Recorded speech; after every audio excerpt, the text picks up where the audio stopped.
ഇന്ന് എൻ്റെ second delivery story കേട്ടാലോ. നോർമലിന് ശേഷമുള്ള സെക്ഷൻ ആയിരുന്നു എൻ്റെ ഡെലിവറി. ഒക്ടോബർ 23-ന് 9th മന്ത് സ്കാനിങ്ങിലെ ഡോക്ടർ പറഞ്ഞായിരുന്നു ബേബിക്ക് വെയിറ്റ് ഉണ്ട്, അതുകൊണ്ട് ഡേറ്റിന് കാത്തു നിൽക്കണ്ട, മുന്നേ അഡ്മിറ്റ് ആയിക്കോന്ന്.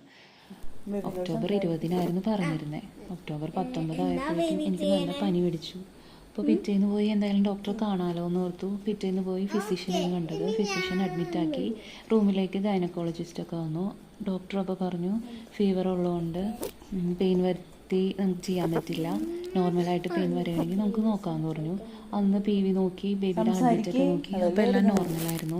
പിറ്റേന്ന് അത് തന്നെ, അതിൻ്റെ പിറ്റേന്നും PV വന്ന് നോക്കി, ബേബിയുടെ ഹാർട്ട്ബീറ്റൊക്കെ നോക്കി, എല്ലാം നോർമൽ. പിന്നെ ഡോക്ടർ വന്ന് പോയതിന് ശേഷം ഒരു മണിക്കൂർ കഴിഞ്ഞപ്പോഴേക്കും എനിക്ക് ചെറുതായി പെയിൻ വരാൻ തുടങ്ങി. അപ്പോൾ തന്നെ ലേബർ റൂമിൽ പോയി നോക്കിയപ്പോൾ പറഞ്ഞു 2 സെൻറ്റിമീറ്റർ ഡയലേറ്റഡ് ആയിട്ടുണ്ട്, നമുക്ക് നോക്കാമെന്ന് പറഞ്ഞു. പക്ഷേ എനിക്ക് വേദന സഹിക്കാൻ പറ്റണില്ല. ഇനി മുന്നത്തേത് നോർമലായതുകൊണ്ട് എത്രത്തോളം വേദന സഹിക്കേണ്ടി വരും എന്നുള്ള ധാരണ എനിക്ക് നന്നായിട്ടുണ്ടായിരുന്നു. അപ്പോൾ ഡോക്ടർ പിന്നെ പറയുകയും ചെയ്തു വെയിറ്റ് ഉള്ളതുകൊണ്ട് പിന്നെ ഞാൻ തല വന്നാലും ഷോൾഡറൊക്കെ പുറത്തേക്ക് വരാൻ ഭയങ്കര ബുദ്ധിമുട്ടായിരിക്കും. മീറ്റിംഗ് ആയിരുന്നു, അതിൻ്റെ കൂടെ ഇപ്പോൾ പനിയും കൂടി വന്നപ്പോൾ പുഷ് ചെയ്യാനുള്ള ഒരു അവധം ഉണ്ടായിരുന്നില്ല. അപ്പോൾ ഡോക്ടർ തീർത്ത് പറഞ്ഞു സിസേറിയൻ തന്നെയാണ് നല്ലതെന്ന് തന്നെ പറഞ്ഞു. അപ്പോൾ ഡോക്ടർ പറയണ പോലെ തന്നെ ഞങ്ങൾ സിസേറിയൻ ഓക്കെ പറഞ്ഞു. പിന്നെ എല്ലാം പെട്ടെന്നായിരുന്നു. ഓപ്പറേഷൻ റൂമിലേക്ക് മാറ്റി, ഒപ്പിട്ട് കൊടുത്തു, അനസ്തേഷ്യ തന്നു.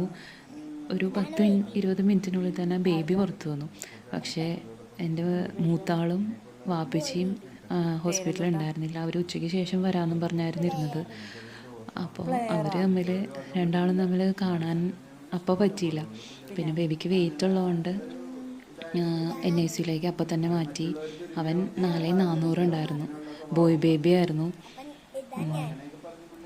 പിന്നെ കുറച്ച് നേരം കഴിഞ്ഞപ്പോഴേക്കും എന്നെ ICUലേക്ക് മാറ്റിയായിരുന്നു.